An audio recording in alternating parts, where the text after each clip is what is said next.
Why don't you give a background that's going in, since you're like jumping up and down for joy over this? Well, Nick Sortor is such a cool guy. Nick, he did some incredible work last night. He revealed earlier in the day on X, and then went into a little more detail on Timcast last night, where apparently, now I don't know if this was like a sting. I don't know if he answered that or not. From what I understood, he basically like just happened to be at the same restaurant where this guy was. Now, maybe he happened to be there on purpose, and he was just like openly being like a drunk.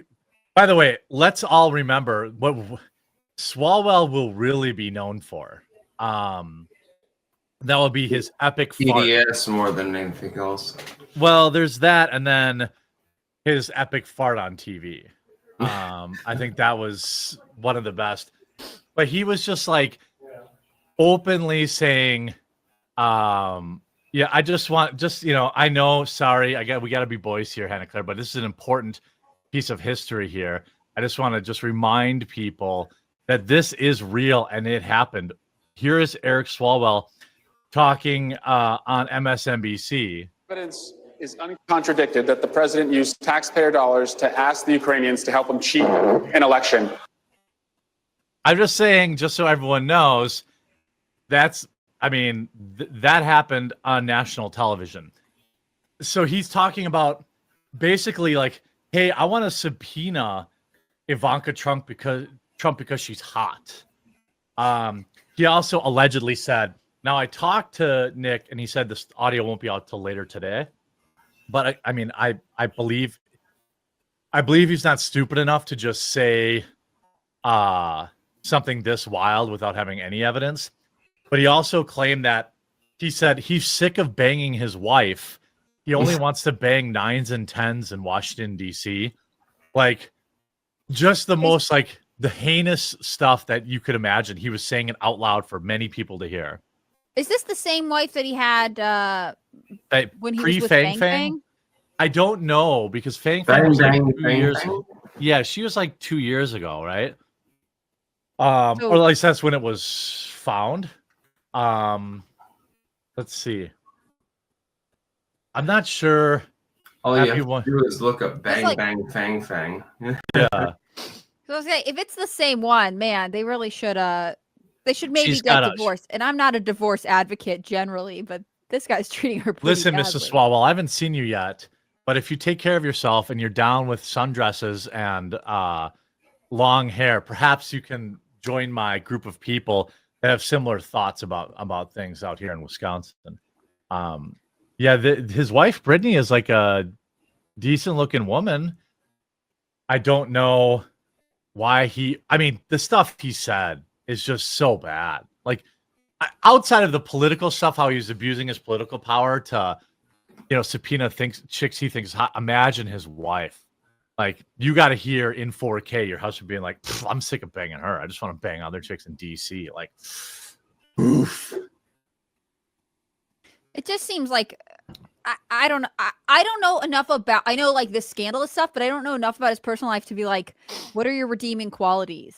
Obviously, they're together. There must be some reason, but it seems like every, 18 months at least, there's some sort of Swalwell related scandal. Yeah, Styx, do you think that anything could possibly tarnish his reputation? He banged a Chinese spy. This is known. He crapped his pants on live TV. It would be hard to tarnish it more. That's the whole problem. And he's already been through the ropes over and over and over again. It would be difficult to find anything that's going to tarnish him further. So I don't think that he suffers anything from it. Why is he so bulletproof? I don't get it. Because he's like AOC. He's in one of those districts where everyone is far left. And so it doesn't really matter what he says or does as long as he has Trump derangement syndrome. If he worships at the altar of TDS. Yeah, I'm not exactly sure what happened. Yeah. Also, Rip Fang Fang. I think she died in a plane wreck. Right. That's what people say. I don't know if that's true or not. But yeah, he's definitely a swamp creature. I don't know how this doesn't get like. I'm less familiar. Hannah Claire, I mean, let's say he said something classified, which I suspect he did. I mean, is he getting removed off his committees at least? Is it what is the actual, like, is it censure? Is it impeachment? What is even available to the voters for when these government people do this kind of stuff? I think the voters have very few paths of recourse. I could be wrong. I'm going to show you this tweet from Nick Sorter. He said that he'll be really forwarding the full 90 minutes of the recording to Speaker Johnson's office. It takes a couple drinks, and Swalwell spills everything. Why should someone like that be on the Homeland Security Committee? He shouldn't even be in Congress.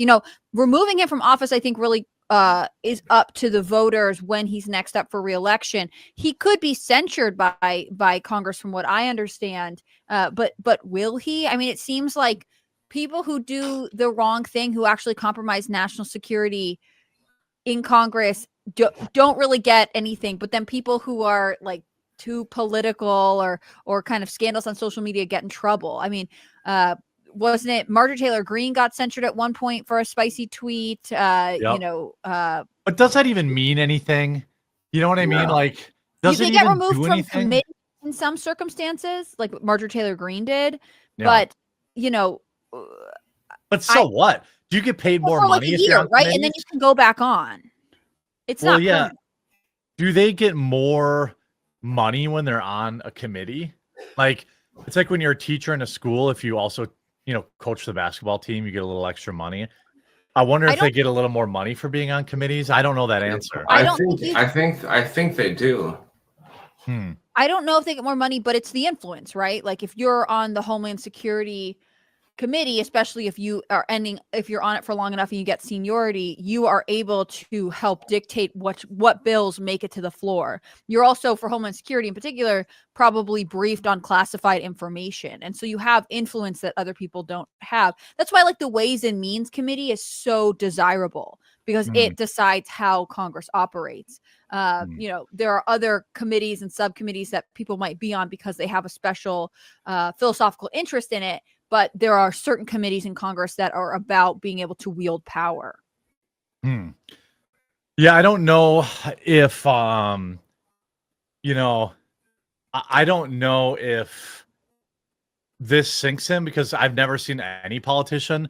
I mean, Bill Clinton was sticking a cigar inside of his assistant, and really nothing happened to him, right? I mean, he got impeached.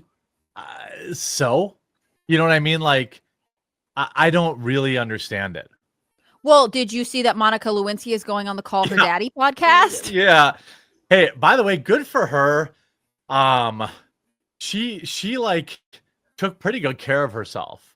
I feel like she looks better now than she did 25 years ago, when she was an intern at the White House. But I would prefer if she didn't pop her head up every 3 years and be like, hey, I have something to say about politics. Like, wasn't she talking about, I think she said something about the men and women's sports or something like that. She's sort of clawed her way back into political or cultural relevancy. I think some of it has to do with the Me Too movement and a shift in people are more sympathetic to her now in modern times, when they're like, he was the president in a position of power, you were an intern, this relationship seems inappropriate, you were treated badly. And she's done stuff like she's done a collaboration with Reformation, the clothing brand. Why? I don't know, but they she has reached this sort of I don't want to say celebrity status, because she's obviously not like an actor or a musician or whatever, but she has some sort of pop cultural relevancy that she has turned into a resurgence in her reputation. I don't know that you'll see the same thing happen with Eric Swalwell, but he also seems to be living in this weird no man's land where things come up and yet he stays in Congress. I mean, in some ways, it reminds me of Bob Menendez. Do you guys remember Bob Menendez? who One of finally Styx's got favorites. ousted after his second bribery scandal. Like he had already gone to trial and was acquitted, from what I remember, in 2015, 2017, and then later we had the more recent like gold bars in the closet situation. It took a long time for him to leave. Even at the like local level, I mean, Blagojevich, like that guy went to jail, and Andrew Cuomo is running for mayor again. Yes, I almost brought that up last week. Anthony Weiner, like these people. Yeah. Some people will just never leave, which is kind of amazing. I mean, I guess it's weird because there are always paths forward for people. But in this case, it's like you just kind of fade to the background for a minute. You wait for the temperature of the news cycle to change, and then you come back out and you see if the public's willing to have you. We'll see what happens. I also keep gesturing with this hand where I have a huge Band-Aid because my cat scratched me. The cat did not like moving. You know what's funny? Like, don't think it's anything weird. They say that like some insanely high percentage of cat scratches get infected, but none of mine ever have. Like mine is like it's like 60 or 80% or something like that. But I've never.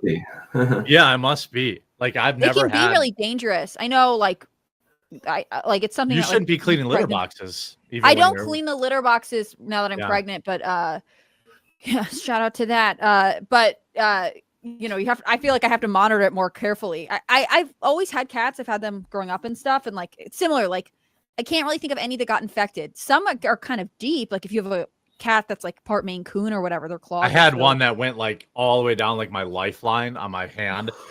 That you're trying to off me, cat, aren't you? Yeah, well, she was under the dog chased under the bed, and I stuck my hand under there, and then she just like got in there, and then I instinctively like pulled my hand back, and it just opened me up. That was the only one I've ever been like really worried about it. Yeah. I've been wearing long sleeves because this looks really sketchy, but it's actually not that serious. I don't want to be too distracted from our Swalwell confrontation. Do you think this will get memory hold like so many scandals do? Like sometimes I feel like X knows about stuff. The X. Oh, that's weird. Hold on a second. Let me. Yeah, we see the screen, but they don't see it. Here, I'll take mine off and see if you can fix it. Let me try to add it. Let me see if that fixes it. Let's see here. Hold on one sec. I'm gonna let's see here. Styx, check the private chat. Oh, I can see it on Rumble now, the X page. You guys can see, if you're in chat, you can see this cool picture of Swalwell and all these people. I also saw at one point Nick had been tweeting at Laura Loomer like, thanks for the assist, because he was listening in on this conversation and was like, I guess she was fact checking for him, which is kind of amusing. Yeah. I mean, like, I don't know. I don't know like what's going on with how she was involved, but I don't know that it would be memory hold. It's going to depend what he said. Like, what if he said something like crazy, like, I don't know, something super duper, what's the word I'm looking for? Classified or something like that. What if we don't find out through Congress, but Swalwell's wife files for divorce and subpoenas the records or the information from Nick Sorter, and that's how this gets released? Because it seems like it has national security implications, and I don't want to undermine that, but it also seems like there's some ugly personal undertones here, and I just don't know totally what's. Do you have the confrontation video? Yeah, I do. Here, let me switch tabs. There we go. So I'll pull it up and we can play it for the crowd. Again, all credit to Nick Sorter. He's really cool. So, Congressman, you referred to Elon Musk as a fascist at some point and alluded to him being a national security threat. Do you see that more of a national security threat, you sleeping with a Chinese spy, than transparency in the federal government? What are your thoughts on that? What are your thoughts on that? What's Fang Fang? Those are like his